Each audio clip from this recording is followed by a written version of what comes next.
Today, I will also declare a national energy emergency. We will drill, baby, drill. The South China Sea isn't just making headlines. It's a ticking time bomb. But what if I told you that oil, natural gas, and the almighty US dollar are about to light the fuse? Right now, America is pouring investments into a region that's not just about economics.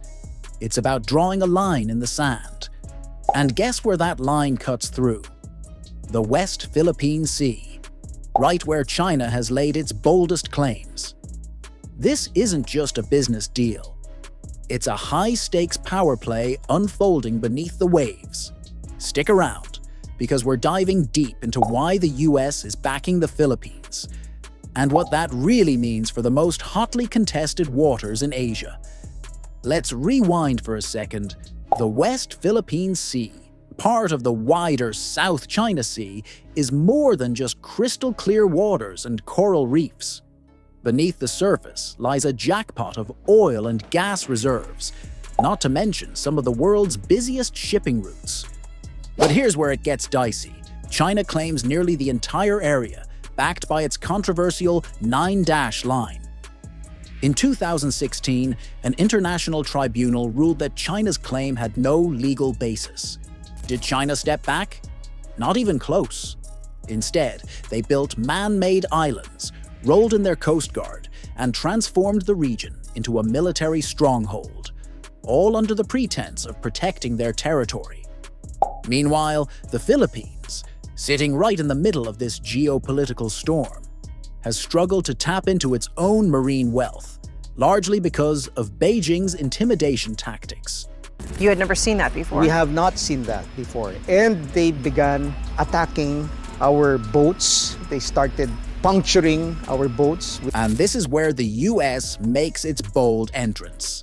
In 2025, American energy giants rolled out a multi-billion-dollar investment plan to tap into oil and gas fields deep within the Philippines' exclusive economic zone.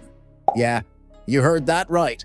US dollars drilling in Philippine waters. Chevron is making a major comeback in Malampaya. ExxonMobil? They're locking in on promising new blocks just off the coast of Palawan. Even smaller energy firms are rushing in, teaming up with Filipino companies to kickstart production fast. But here's the twist. This isn't just about turning a profit. It's about planting a flag, quietly but strategically. By investing in Philippine energy, the US is establishing more than an economic presence. It's anchoring itself in a geopolitical hotspot. A clear signal is being sent. These waters don't belong to China alone. So why is this move shaking the region? Let's break it down into three powerful reasons. First, energy security. Right now, the Philippines imports over 90% of its oil, producing energy at home. That's a game changer. Cheaper, more stable, and less reliant on unpredictable global markets. Second, strategic resistance. By welcoming US-backed companies into its EEZ, the Philippines isn't just drilling, it's gaining an extra layer of protection. Because let's be real, intimidating a local rig is one thing, but threatening an American-backed operation, that's a whole new level. Third, regional signaling. Vietnam, Malaysia, Indonesia, they're all watching. If Manila can stand up to Beijing with US support, others might just follow suit. This isn't just about oil. It's about momentum, confidence, and regional pushback.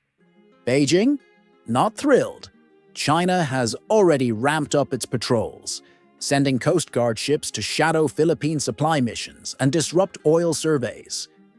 And now they're turning up the heat, accusing Washington of meddling and militarizing the sea under the guise of energy cooperation.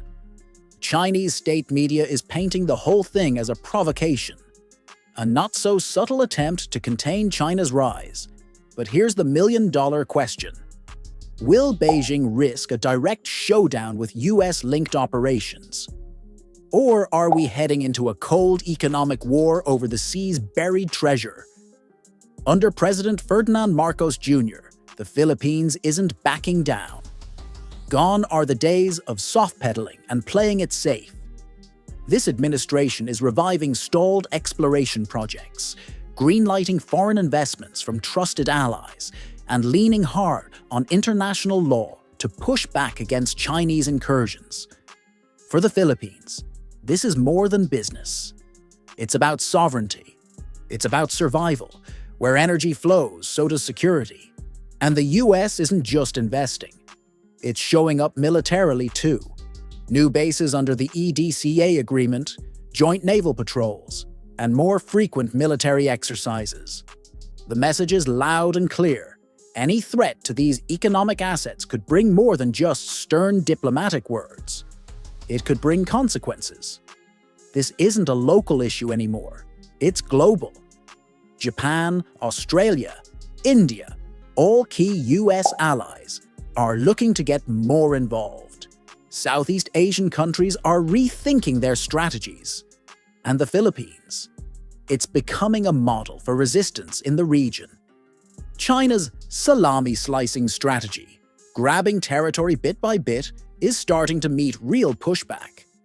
The battle for the West Philippine Sea has moved far beyond maps and claims. Now it's about energy, influence, and shaping the future of the Indo-Pacific. So what's next? Expect more oil rigs, more military drills, more diplomacy, and maybe, just maybe, more tension. This U.S. investment isn't a side note. It's a declaration that the Philippines isn't standing alone, that economic power can defend sovereignty. And as long as there's black gold under those contested waters, you can bet the geopolitical current will only get rougher. Just this month, President Marcos Jr. signed a new law aimed at building a full-fledged natural gas industry as part of the country's energy evolution. Why? Because right now, the Philippines is heavily dependent on imported coal, oil, and gas, making it vulnerable to price swings that ripple through industries and homes. The goal?